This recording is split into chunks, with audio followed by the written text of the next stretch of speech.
तो आज की ये कहानी नीसिनो नाम की एक ऐसी लड़की की है जिसके 4 बेस्ट मेल फ्रेंड्स होते हैं जिनके साथ वो बचपन से बड़ी हुई।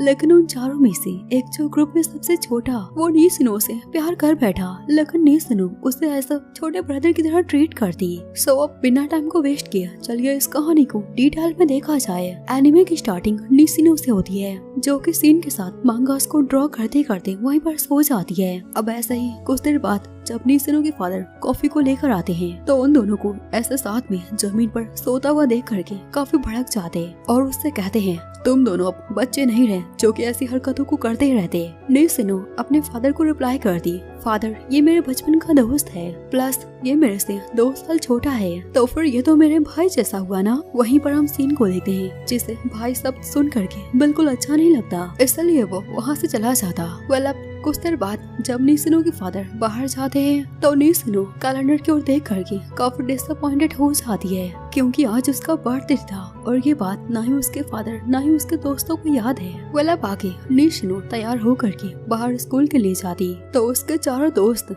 किजुकी, शिन, इज़ुमी, सैटो नीसिनो के साथ जाते। पांचों ही बचपन से साथ रहते और एक दूसरे से कोई बात नहीं छिपाते एंड पांचों ही साथ में सेकंड ईयर में जा चुके थे। सैटो स्टेशन पर नीसिनो को टीज करते हुए कहता है आज सेकंड ईयर का पहला दिन है और तुमने अपने फेस पर कोई मेकअप नहीं किया। तभी इज़ुमी उससे कहता है अब तो तुम्हें इन चश्मों को उतार देना चाहिए और तुम्हें अपने लुक्स पर फोकस करना चाहिए। तो इज़ुमी उससे कहता है छोड़ो यार, ये रात भर बस मांगास को ड्रॉ करना चाहती है। नीसिनो गुस्सा होकर के उन सभी से कह दिए तुम सब मेरे बारे में बात करना छोड़ो और अपनी स्टडी पर फोकस करो। उसके चारों दोस्त उससे हमेशा ऐसे टीज करते हुए कॉलेज जाते हैं। तभी नीसिनो शिन के बैग में स्विमिंग सूट को देखकर कहती क्या तुम अपने स्विमिंग क्लब वाले दोस्तों को मिस कर रहे हैं? शिन अपने ग्रुप में ज्यादा किसी से बात नहीं करता। तभी सैटो नीसिनो से कहता है क्या तुम लड़कों को नेकेड देखने का शौक भी रखती हो? ये सुन करके नीसिनो बहुत ज्यादा गुस्सा हो जाती है। ऐसे ही स्कूल खत्म होने के बाद जब नीसिनो अपनी क्लीनिंग ड्यूटी का काम कर रही थी तभी वो शिन को देखती है जो कि स्विमिंग की प्रैक्टिस कर रहा था। उसे ऐसे देख करके बहुत सी लड़कियां काफी एक्साइटेड हो जाती हैं। इसी चक्कर में इशिनो को एक लड़की से धक्का लग जाता है। उन सारे लड़कियों की बातों से इशिनो को पता चलता है शिन के क्लब में टाकेशी क्वाइट करने वाला है। ये सुन करके नीसिनो काफी ज्यादा अपसेट हो जाती है। तभी वो टाकेशी को देखती है और बिना टाइम को वेस्ट किए उसके पास जा करके उससे बात करती। नेशनल चैंपियन आने वाला है, तुम ऐसे क्वाइट नहीं कर सकते। टाकेशी उसे रिप्लाई करता मुझे कुछ समझ नहीं आ रहा आखिर मैं क्या फील कर रहा। नीसिनो टाकेशी को समझाते हुए उसे अपने प्यार का इजहार कर देती है, पर टाकेशी नीसिनो को वैसे लाइक नहीं करता जैसा कि नीसिनो उसे करती है, इसलिए वो नीसिनो को रिजेक्ट कर देता है। नीसिनो को ये सुन करके काफी ज्यादा बुरा लगता है। ये सुन करके नीसिनो को काफी बुरा लगता है। वो काफी उदास हो करके अपने मन में कहती है ये मेरा सबसे बेकार जन्मदिन है। ऐसे ही अब कुछ देर बाद टाकेशी स्विमिंग क्लब में आता है जहाँ पर शिन पहले से ही प्रैक्टिस कर रहा था। टाकेशी शिन से कहता है मैं वापस से स्विमिंग करने के बारे में सोच रहा क्योंकि नीसिनो ने मुझे बोला है मुझे अभी क्वाइट नहीं करना चाहिए। वैसे वो तुम्हारी बचपन की दोस्त है ना? ये सब सुन करके शिन को काफी जेलस हो जाता है। वो टाकेशी से कहता है वो मेरी दोस्त से भी बढ़कर है तो तुम उसके क्लोज जाने की कोशिश मत करना। शिन की ऐसी बातों को सुन करके टाकेशी वहीं पर शॉक्ड हो जाता है। जिसके बाद हम नीसिनो को देखते हैं जो कि सैड होकर के वापस से अपने घर आ जाती है। तभी उसके चारों दोस्त उसके घर में उसे सरप्राइज पार्टी देते क्योंकि उन सभी को उसका जन्मदिन याद था। वो बस ऐसा प्रिटेंड कर रहे थे। ये सब देख करके नीसिनो वहाँ पर काफी ज्यादा इमोशनल हो जाती है। उसे ऐसे रोता हुआ देख करके उसके सारे दोस्त उसकी फोटोज को क्लिक करने लगते हैं। ऐसा ही फिर कुछ देर बाद जब केक कटिंग का टाइम आता है तो नीसिनो कैंडल्स को लेने के लिए नीचे जाती तो उसके पीछे शिन भी चला जाता है और वो नीसिनो के पास जा करके उससे कहता है अगर तुम रो क्यों रही थी? मुझे तुम्हें देख करके सारा कुछ पता चल जाता है। तुम कब अपना फेस ऐसे छुपाने की कोशिश करती हो? अब शिन वहाँ पर केक की कैंडल्स को बुझा करके नीसिनो को प्रपोज कर देता है जो सुन करके नीसिनो वहीं पर काफी ज्यादा हैरान हो जाती है। फिर कुछ देर बाद सभी दोस्त साथ में केक कटिंग करते हैं। सैटो वहाँ पर नीसिनो को टीज करते हुए कहता है तुम दोनों आकर साथ में अकेले बाहर क्या कर रहे थे? मुझे सारा कुछ सच बताओ। नीसिनो ये सुन करके शर्म से लाल हो जाती है। तभी इज़ुमी सैटो से कहता है शायद से शिन नीसिनो को शादी के लिए पूछ रहा होगा। जैसा कि तुमने बचपन में नीसिनो से शादी करने के लिए पूछा था। सैटो उसे रिप्लाई करता है, हाँ मैंने पूछा था, लेकिन तब मैं बहुत छोटा था और अब ऐसा कुछ भी नहीं है। केसुकी वहाँ पर नीसिनो की ओर देखता है, उसके फेस पर केक लगा था तो इसलिए वो उसकी हेल्प करने जाता, लेकिन तभी सीन अपने हाथ से उस केक को हटा करके खा लेता है। इस कारण से तो नीसिनो और भी ज्यादा एम्बैरेस हो जाती है। जिसके बाद अगले दिन उसके चारों दोस्त उसे देखते हैं कि आज नीसिनो ने अपने लेंसेज को हटा करके कनेक्टेड लेंस को पहनना शुरू कर दिया, इसलिए उसके सारे दोस्त उसे टीज करने लगते हैं। नीसिनो तो अपने मन में सोचती है, क्या कल सीन ने जो बोला वो बस एक मजाक था या फिर वो सीरियस था। तभी सीन उसके क्लोज आकर कहता है, तुम बिना चश्मों के काफी क्यूट लग रही हो, जो देख करके तो सभी लोग काफी हैरान हो जाते हैं। वल्लभ आगे स्कूल में नीसिनो बस सीन के ख्यालों में ही खोई पड़ी थी। तभी सीन उसके पास आकर के उसके कामों में उसकी मदद करता है। सीन को अपने इतना क्लोज देख करके नीसिनो और भी ज्यादा कंफ्यूज हो जाती है। ऐसा ही कुछ देर बाद कैफेटेरिया में सभी लोग सीन की ओर ही देख रहे थे, क्योंकि वो सैटो को अपने हाथ से खाना खिला रहा था। दूसरी ओर नीसिनो आज अपने दोस्त के साथ अकेले बैठ करके लंच कर रही थी। तभी वहाँ पर कुछ लड़कियां आ जाती हैं जो कि सीन को काफी लाइक करती। वो नीसिनो के पास आकर के उसे सारे गिफ्ट्स को दे देती ताकि वो सीन को दे सके। ये देख करके नीसिनो उन सभी से कहती है, तुम्हें उसके पास जा करके उसे दे देना चाहिए। तब वो लड़कियां रिप्लाई करती हैं, सीन को देख करके पता नहीं हमें क्या हो जाता है, हम उसके सामने कुछ बोल नहीं पाते तो फिर हम गिफ्ट्स कैसे दे पाएंगे। वल्लभ नीसिनो अपना एक फ्लैशबैक सोचने लगती है। जब बचपन में सीन बीमार पड़ा था तो वो कैसे जिद कर रहा था और हर बार नीसिनो को अपने पास रोक ले रहा था, पर अब प्रेजेंट में ऐसा बिल्कुल भी नहीं था। नीसिनो सीन को पसंद नहीं करती। ऐसा ही कुछ देर बाद नीसिनो इजुमी से बात करने जाती है और इजुमी को बताती है, मैं आगे जा करके एक मांगा की आर्टिस्ट बनना चाहती हूँ, पर इसके लिए मुझे एक पर्सनल लाइफ से रिलेटेड रोमांटिक नोवेल को लिखना पड़ेगा। तभी इजुमी ये बात नोटिस करता है, नीसिनो के हाथ में कुछ गिफ्ट्स होते हैं। नीसिनो उसे सारा कुछ एक्सप्लेन कर दी तो इजुमी उससे कहता है, क्या तुम्हें कोई फर्क नहीं पड़ता दूसरी लड़कियां कैसे सीन को लाइक करती हैं? उसकी बातों को सुन करके नीसिनो को कुछ समझ नहीं आता कि आखिर क्या इजुमी उसे बताने की कोशिश कर रहा।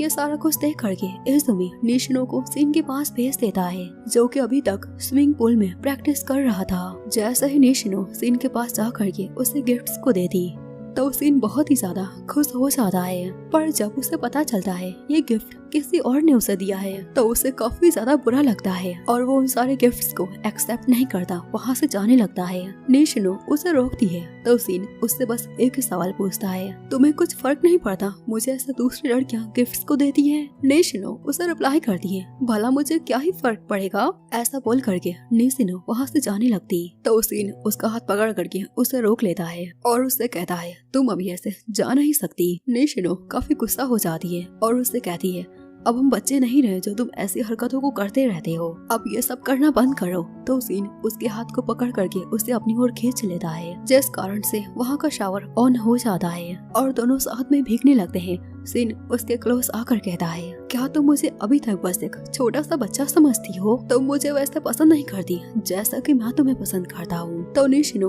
उसे रिप्लाई करती है, हाँ बिल्कुल मैं तुम्हें वैसा लाइक नहीं करती। ये सुन करके सीन नीसिनो के और भी ज्यादा क्लोज आकर कहता है, मुझे पूरा यकीन है एक दिन तुमको मुझसे प्यार हो जाएगा। ऐसा बोल करके सीन डायरेक्ट नीसिनो को किस कर लेता है। जिसके बाद अगले दिन स्कूल में सीन नॉर्मली अपने दोस्तों से बात कर रहा था, लेकिन नीसिनो उसे देख करके बस उसे वही किस याद आ रहा था। वो अब सीन से बात ना करने का फैसला करती है। फिर जैसे ही वहाँ से क्लास में जाती सीन बस उसे देखता जा रहा था।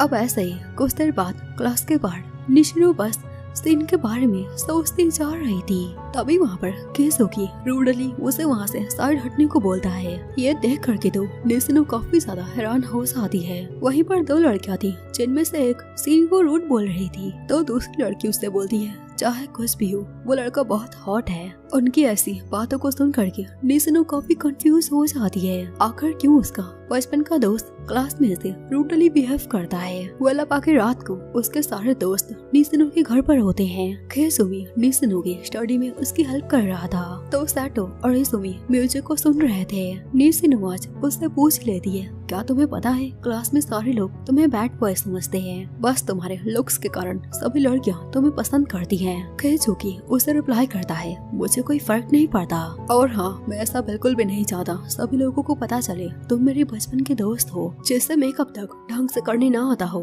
ये सुन करके निशिनो को गुस्सा आ जाता है और दोनों आपस में फाइट करने लगते हैं। तभी वहाँ पर सीन आ जाता है और केजुमी को कंट्रोल कर लेता है। सीन को वहाँ पर जेलसी तो हो ही रही थी, आखिर ये दोनों इतने क्लोज कैसे बैठ सकते हैं। सीन निशिनो से कहता है, तुम्हारी स्टडी अभी तक नहीं हुई? अरे यार मैं तो बोर हो रहा हूँ। ये सुन करके निशिनो काफी गुस्सा हो जाती है और सीन से कहती है, अगर तुम्हें इतना ही बोर हो रहा है तो फिर जाओ बाहर, कपड़े पड़े उन्हें जा करके लॉन्ड्री में डाल दो। ये देख करके तो सभी लोग हंसने लगते हैं और सीन वहाँ से चला जाता। ऐसा ही अब कुछ टाइम बाद जब निशिनो को याद आता है बाहर उसके भी कपड़े पड़े थे, वो तुरंत जा करके सीन को रोकने लगती है। तुम मेरे कपड़ों से दूर रहो। तो सीन उसे टीज करते हुए कहता है, पर तुमने ही तो मुझसे बोला था ना। इसी टॉपिक को लेकर के दोनों आपस में आर्गुमेंट्स करने लगते, पर इस चक्कर में सीन निशिनो के ऊपर गिर जाता है और उसके और भी क्लोज आ जाता है और कहता है, क्या मैं तुम्हें अभी भी पसंद नहीं हूँ और तुम मेरे बारे में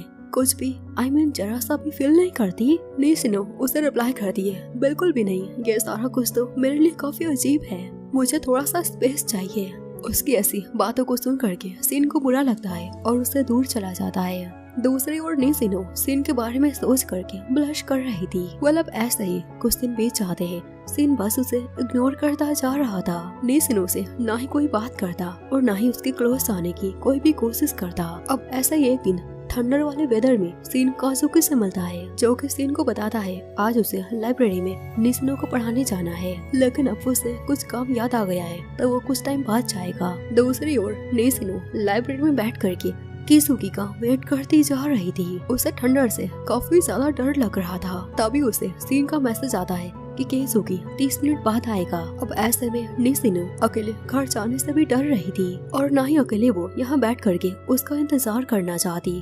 अब हमें एक फ्लैशबैक दिखाया जाता है। आज से ठीक 10 साल पहले ऐसे ही खराब मौसम में उसकी मोम का एक्सीडेंट हो गया था, तो निशिनो के फादर निशिनो को सीन के घर पर छोड़ करके हॉस्पिटल के लिए चले गए थे। तो इधर निशिनो अपनी मोम के लिए काफी ज्यादा परेशान थी। सीन उसे हिम्मत दिलाते हुए कहता है, तुम चिंता मत करो, सारा कुछ ठीक हो जाएगा। पर कुछ ही टाइम बाद निशिनो को पता चलता है उसकी मोम अब इस दुनिया में नहीं रही, जिस कारण से आज तक उसे इस मौसम से काफी ज्यादा डर लगता है। और ये बात सीन को पता है। प्रेजेंट में निशिनो लाइब्रेरी से बाहर निकल करके घर की ओर जा रही थी। तभी ठंडर की आवाज को सुन करके वो काफी डर जाती और एक कोने में बैठ जाती। तभी वहाँ पर सीन आ जाता है और उसे ऐसा देख करके तुरंत ही हक कर लेता है और उससे कहता है, तुम्हें अब डरने की कोई भी जरूरत नहीं है, मैं यहाँ पर आ चुका हूँ और अब सारा कुछ ठीक हो जाएगा। निशिनो उसे देख करके डायरेक्ट हक कर लेती है।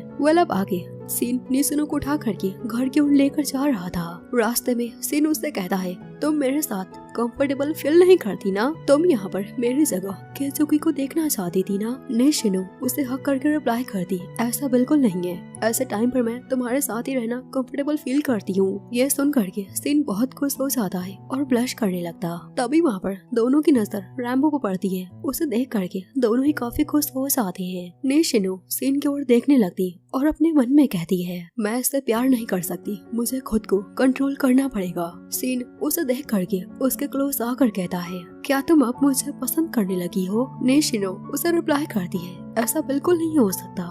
अब ऐसा ही कुछ दिन बीत जाते हैं। सारे दोस्त साथ में पिकनिक पर जाते हैं, जहाँ पर इजुमी और निशिनो आपस में बातें कर ही रहते हैं। तभी गलती से सीन उनके ऊपर पानी को स्प्रे कर देता है, जिस वजह से सारे लोग आपस में पानी स्प्रे करके ऐसा मस्ती करने लगते हैं। फिर आखिर रात को सारे दोस्त साथ में एक टेंट में रुकने का फैसला करते हैं, जहाँ पर चारों ही आपस में बात कर रहे होते हैं। तो निशिनो साइड में स्टडी कर रही थी। सीन वहाँ पर बस निशिनो को देखता जा रहा था। फिर कुछ टाइम बाद चारों साथ में और निशिनो साइड में सभी सो जाते हैं। जैसे ही लाइट्स ऑफ हो जाती है, सीन उसके क्लोज आ जाता है, जिस वजह से निशिनो काफी ज्यादा नर्वस हो जाती है। सीन उसे टीज करते हुए उसे बस घूरता जा रहा था। ये सब देख करके निशिनो काफी गुस्सा हो जाती है और वो लाउडली चिल्ला देती, जिस कारण से सभी लोग उठ जाते हैं। फिर कुछ टाइम बाद नीसनो ऐसे ही एडजस्ट करके सो जाती और अपने मन में कहती है मैं सिन से प्यार नहीं कर सकती।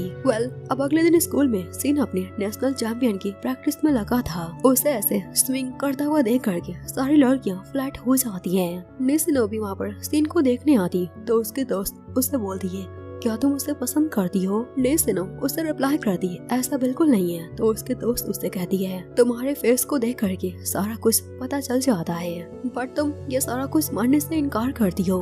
अब आगे नीसनो अपने घर आ जाती है और मांगास के ड्रा को करने लगती, बट वो उसमें फोकस नहीं कर पा रही थी। अब अगले दिन क्लास में नीसिनो की दोस्त उसे बताती है स्विमिंग क्लब का ड्रीम खत्म हो गया, आने वाले नेशनल चैंपियन को रद्द कर दिया गया, जिस कारण से उन सभी का पूरा एक साल खराब हो गया। ये सुन करके नीसिनो को एक बहुत बड़ा झटका लगता है। वो तुरंत सिन के पास आ जाती तो वहाँ पर वो देखती सारे लड़के इस बात को सुन करके डिप्रेशन के कारण रो रहे थे, लेकिन सिन कोई रिएक्ट नहीं कर रहा था। अब ऐसे ही कुछ टाइम बाद नीसिनो फिर से सिन से बात करने जाती और उसे चीयर अप करने की कोशिश करती। सिन उससे कहता है तुम मेरी चिंता मत करो, मैं तो बिल्कुल ठीक हूँ। नीसिनो काफी गुस्सा होकर के उससे बोलती है तुम्हें ऐसे मेरे सामने अपने इमोशनल्स को कंट्रोल करने की कोई जरूरत नहीं है, तुम जो भी फील कर रहे हो ना तुम्हें बता देना चाहिए। नीसिनो की ऐसी बातों को सुन करके सिन वहाँ पर रोने लगता है तो नीसिनो उसे हक कर लेती है। अब दोनों ही बातें करते हैं। सिन उससे कहता है अब मैं और भी ज्यादा मेहनत करूंगा क्योंकि मौके तो वो आते ही रहते हैं। सिन की बातों को सुन करके नीसिनो ब्लश करने लगती है, बट पता नहीं क्यों वो अपनी फीलिंग्स को कंट्रोल कर रही और वो हमेशा ये सोच रही कि वो उससे प्यार नहीं करेगी। सो दोस्तों इसी के साथ इस ऑनगोइंग लेटेस्ट एनिमे का ये पार्ट यहीं पर खत्म हो जाता है। तो अब आप कमेंट में बताओ क्या आप इसके नेक्स्ट पार्ट को चाहते हो? If yes then please comment. तो फिर मिलते हैं किसी और वीडियो में, तब तक के लिए सायोनारा।